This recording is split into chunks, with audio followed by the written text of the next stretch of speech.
Welcome back to the Federal Drive with Terry Gerton on Federal News Network. Americans want to know who makes the decisions about how much money the federal government spends and what it spends that money on. And right now, it doesn't seem like they trust whoever it is that holds the checkbook. To address these concerns, Brookings Vice President and Director of Economic Studies, Ben Harris, joins me now. Mr. Harris, thanks for joining me today. Thanks for having me. President Trump and DOJ have articulated, I think, as a basic premise that no one is watching the store and federal agencies are spending taxpayer money on all kinds of wasteful and fraudulent schemes. What would you say? So I would say that characterization is inaccurate. And that's why we wrote this explainer. It's not an academic paper. It just explains what the real situation is. And the real situation is that there's multiple layers of oversight on government spending. Sometimes it depends on the nature of the spending, and we can get into that. But to characterize spending as something which is just doled out without any oversight, without any evaluation, without any checks is just simply inaccurate. So we went ahead and we wrote this explainer to disprove that characterization. Well, you talk about different kinds of oversight for different kind of funding. In your explainer, you talk about three funding buckets: mandatory spending, discretionary spending, and tax policy. So give us a quick overview. Who watches over each of those buckets and what do they do? So we'll start with the discretionary spending. And I think something to point out, and anyone who's taken a civics course understands this, which is for a big share of federal spending, it's up to Congress every year to decide which is valuable and which isn't. And you have appropriations committees with very experienced legislators and extremely experienced staff who consider various requests for discretionary spending, and each year hold countless hearings, spend countless hours poring over different budget requests. And that's kind of the tip of the spear, which is that Congress has this constitutionally mandated discretion over a big share of spending, and that's kind of step one. After the spending is made, there are further checks. So, for example, you have offices of inspector generals at 70 different departments around the country. Now, many of them were fired by President Trump at the start of his term, but these inspector generals exist.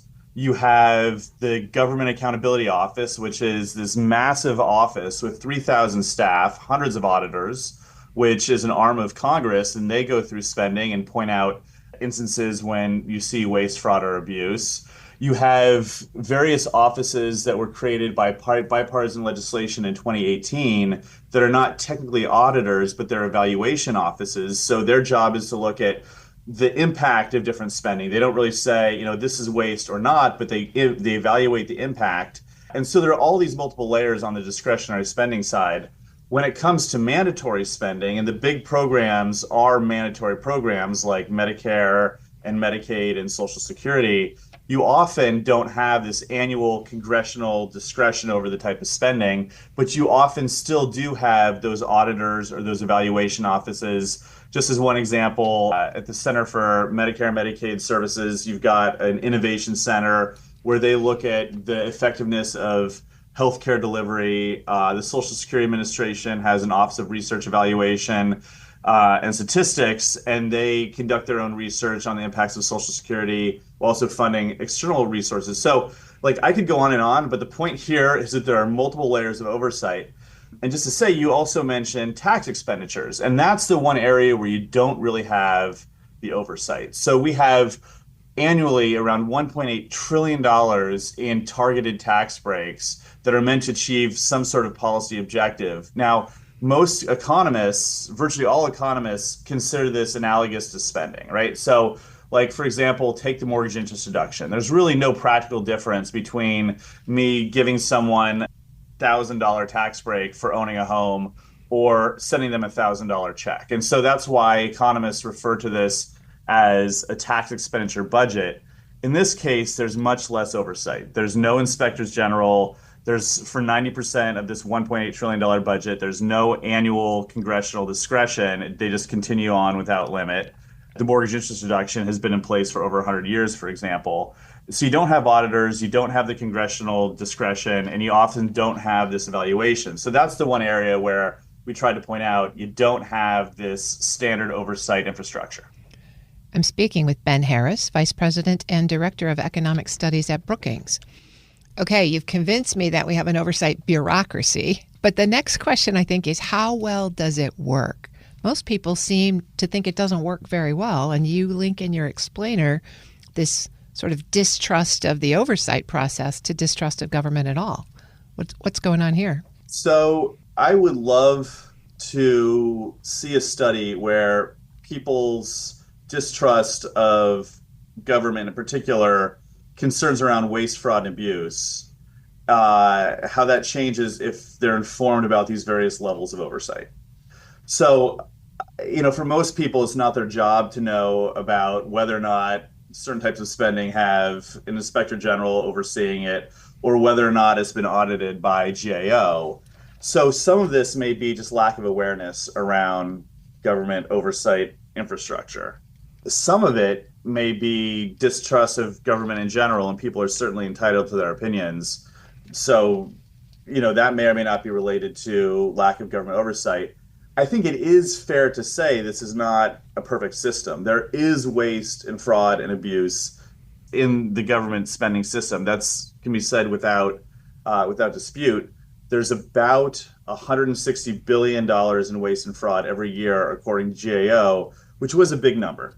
It's about 2% of spending when you think about. So the GAO study that reached the $160 billion number was about overpayments. So it really wasn't specifically about waste or fraud or abuse, but that's still a big number for overpayments. That's payments that should not have been made. They were in excess of their intended level. And I think it's reasonable for people to say, look, this is not a perfectly working system. And so, I know we'll get to recommendations maybe at the end, but I think a fair characterization is to say you have a robust system of oversight. It doesn't work perfectly. It probably needs more attention, but that's very different than saying no one is watching the store. So clearly getting waste, fraud, and abuse to zero is not a rational measure of success. But how would you measure effectiveness? I mean, if you think about the appropriations process, Congress hasn't produced a budget on time, in 30 years. And sometimes they don't produce a budget at all. We wind up with an annual continuing resolution. So is it an effective system? I think it's hard to give a yes-no answer to that. I think it is effective at stopping higher levels of waste and fraud, and we're talking in real generalities here. When you look at some of the systems, I think you have low levels of waste and fraud, and others they're higher. So it's not uniform across various types of spending. My guess is that some of the highest levels of ineffectiveness comes out of this nearly $2 trillion tax expenditure budget. And just to give you just one example, just to go back to mortgage interest deduction, which, as I noted earlier, was in place for over 100 years, the justification for that was that it promotes home ownership. But when you study the actual impact of that tax break, you find it really doesn't impact home ownership hardly at all. It incentivizes larger homes, and it incentivizes more borrowing for homes, even though it doesn't necessarily change the homes that people would buy or whether or not they buy them. And so it might have these perverse incentives, but there's no auditor around to point that out. Is it effective? Yes, I think it's effective at preventing higher levels of waste and fraud. Is it perfect? No, but you are seeing this bipartisan pitch for new ways of thinking. And let me just give you one example, which is there is a lot of support for this type of spending where it's conditional on whether or not it's effective. So sometimes this is called pay for success, but basically you would have a system set up whereby spending continues at higher levels if it has a demonstrated success for whatever its intended purpose was. And, maybe it should be that we pivot more to that type of spending rather than just letting Congress decide and then kind of going with that, but actually conditioning spending on its level of effectiveness. A lot of these programs have built-in evaluations, so we actually have a pretty good idea about whether or not it achieved its desired objective. I think there's a lot of promise there, and the fact that it has bipartisan support, I find that to be heartening. That is a great way to think about it, and the Pay for Success program and the audits after the fact. What happens when there's, I guess, an unpredictable behavior in this system? Like, say, when a president tells his executive branch agencies not to spend all the money that Congress so carefully appropriated for the programs that they intended. How does the system respond? So I think we're going to know more about that over the next couple of years because you are seeing a stress test more broadly in terms of congressional discretion. And I'm not an expert on governance, but I do think that, it's pretty obvious that the role of Congress is being tested by this administration. So I think we'll know more about that as time goes on. We'll have midterms. You may have a change in the composition of Congress. But right now, Congress doesn't seem to be embracing its oversight role, very strongly. So with that as a background, what would you recommend as changes to the oversight system to improve, the general effectiveness of government expenditures? Well, one thing I think is really important is to allow independent auditors and independent inspectors generals to be independent. So these firings, I think, are incredibly troubling, not just the fact that these offices are now vacant. I mean, it's a little ironic for an administration which has touted the importance of effective government spending that it went ahead and fired all these independent auditors and did not replace them. And so it's not just the existence of the office that's important, it's the existence of an independent office that can levy judgments on spending without fear of retribution. That's really important, and that's certainly been weakened over the past several months. The second thing I think that is important is to really lean into these evaluation offices. And so some of these chief evaluation officers at various agencies have not been staffed. I don't think this approach has really been given a fair hearing. It's only 7 years old, but I think it's really exciting to know not just whether spending is wasteful, but to actually have a better idea about its impact. If we're going to spend money on everything from healthcare to food stamps and nutrition support to housing programs, everything, it's important to have a good idea about the impact of that. I think taxpayers deserve that. So leaning into the evaluation infrastructure is really exciting. That's 2.